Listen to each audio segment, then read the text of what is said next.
A couple behind bars tonight accused of starving a pair of teenagers so badly they're in the hospital. An elderly medical call disturbs paramedics and firefighters so much they ask police to get involved. 1 out of every 4 people knows someone who's been affected by domestic violence. He came from behind her and attacked her by pushing her into the car, knocking her unconscious multiple times and beating her so severely that she was unrecognizable. Growing up as a kid was very hard for me. With my father, everything that was going on at home, there was times where I'd get hit. Walking into that house, the door was open. The man was actually assaulting the woman right there in front of the kids who were sitting on the couch. The first officer arrived. He asked my ex-husband, what is in your pocket? And he pulled out a loaded .32 pistol. So that's when I heard the handcuffs come out, and by then my injuries had started to bleed and were visible. I couldn't believe that this was what was happening to me, that this was my life. He took complete control over her, took her phone from her, took her clothes from her. She was coming back home to actually come home to me, and they stopped at a gas station in Flag City. She got out of the car while he was getting gas, and I assume he told her not to get out of the car, and she got out and he shot her 4 times. Her boyfriend is the suspect. He's the same man she was apparently protecting last Friday night. I just want to make sure that everyone knows I'm fine and I'm safe and everything's fine. There's always a concern for us advocates when we're working with clients that when they leave our office, they are going to not want to proceed with the process. There's so many reasons that they can justify not to leave a situation and in their minds. And as a group, as a whole, we want to ensure that we are able to meet those needs that they feel that the perpetrator is meeting in order for them to not go back to a violent situation.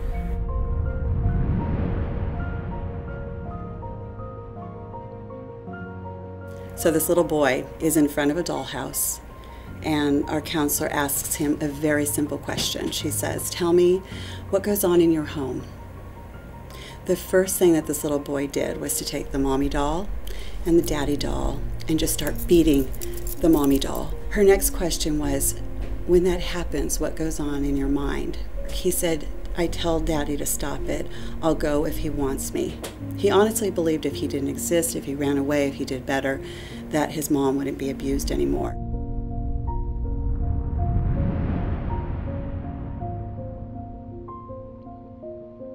The stepfather had been sexually abusing all 3 girls.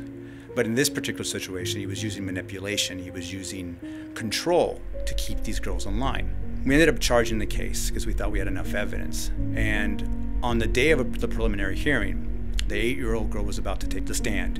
And before she took the stand, she looks at me and she says, "I'm not gonna effing go on the stand." In that situation, when you're a prosecutor and victim witness or the DA's office can't help you, you need a resource there to not convince the child that they need to testify, but to provide that child shelter, protection, and just a hug to reassure them that what they're doing is the right thing. That victims can be distrustful of the system. They may feel like the police, the DA's office, whatever it is, that they're not really there to help them. When they called the police initially, it was to stop an immediate threat. But now that the case is going through court and they become reluctant, they become distrustful of the system and the uncertainty of what may happen. That's probably one of the most frustrating things, because we know that eventually the domestic violence will escalate and he or she could be our next homicide victim.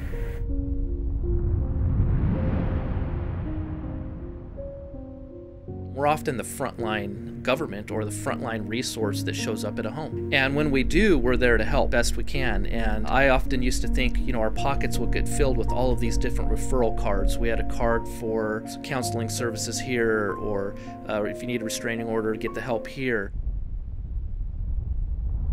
Geographically, San Joaquin County is a larger county. We have a lot of ground to cover. But what's more important is that we have a lot of small communities spread throughout San Joaquin County.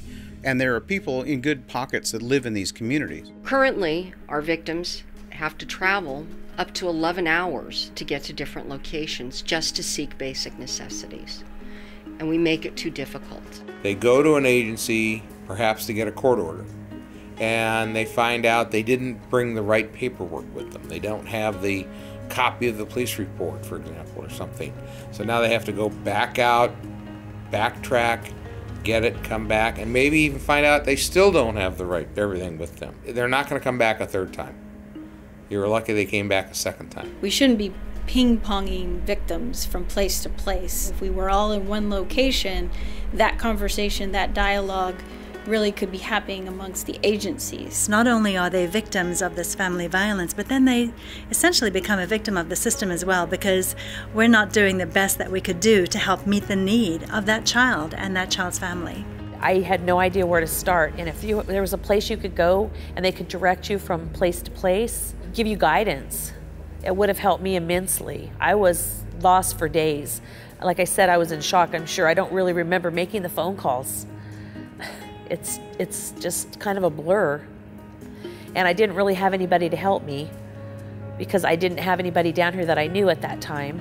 The creation of a family justice center doesn't seem to me as a big dream. It's a necessity. How much better would it be for us to have one consolidated wraparound place where we can send those who really need the assistance instead of sending them on a hunt all over the place trying to connect the dots. They don't have to connect the dots from point to point to point. They can go to one place and they can get the help from many different services, many different agencies, and we'll help connect the dots for them. Because if we're not smart now, we're going to be addressing these issues later on when those children who grow up in domestic violence, who are victims of child abuse, when they grow up and they start their relationships, they're going to repeat that cycle. You bring everybody together and you can change the way these cases are handled. You can increase accountability for offenders. You can increase safety for victims. And you can really focus together on breaking the cycle of violence for children. And we plan on changing that by creating the Family Justice Center, where you will come into the facility and you'll have all of those services made available to you. It'll be one-stop shopping. I would go to that safe place because I know staying at home wasn't safe. Getting beat the way I was beaten, it wasn't safe. You know, getting hurt, it wasn't safe.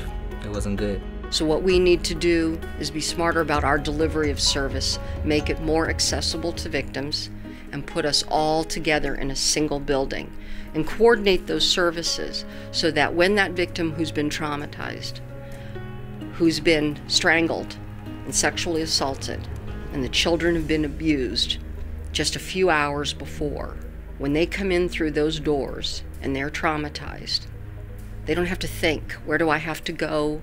Who do I have to call? What forms do I need to pick up? They come in our single set of doors, and we are there to deliver those services effectively. That's the challenge now. Everybody in San Joaquin County finding out what their role is in creating the best family justice center in America to break the cycle of violence, to reduce homicides, to reduce violence and abuse, and to give children a future that is violence-free, a future that is a place where children can actually find the pathway to hope that every child deserves. My name is Amber Saunders. I'm the Executive Director of Mary Graham Children's Foundation. We're in. I'm in. Are you in? I'm Joelle Gomez, CEO of the Women's Center Youth and Family Service, and we're in. I'm Ed Ormondi with the City of Ripon Police Department. I'm in. My name's Fu Nguyen. I'm with the New York Life, and we're in. I'm Milton Grau from the DA's office. I'm in. I'm Lindy Turner Harden, Executive Director of the Child Abuse Prevention Council, and we're in. Christine Reed, San Joaquin County DA's office. I'm in. Ken Melgoza, Chief Investigator, Bureau of Investigation, District Attorney's Office. I'm in. Elise Vigil, Aging and Adult Services Division Chief. I'm in. The Sheriff's Office is in. Are you in? I'm James Musolimas, the County Superintendent of Schools. At the San Joaquin County Office of Education, we're in. Gabriella Howdigi, DA Victim Witness Program. We're in. I'm in. My name is Chris Carrillo with Senator Kathleen Galgiani's office. We're in. My name is Jeffrey Derman. I'm the Supervising Deputy District Attorney for the Domestic Violence Unit at the San Joaquin County DA's office. I'm in. The San Joaquin County DA's office is in. My name is Mike Borges. I'm the Chief of Police for the City of Escalon. We're in. I'm in. We're in. Are you in? We believe in the Family Justice Center. I'm in. We're in. Stockton PD is in. We are in. And we want to know, are you in? Can we count on your support?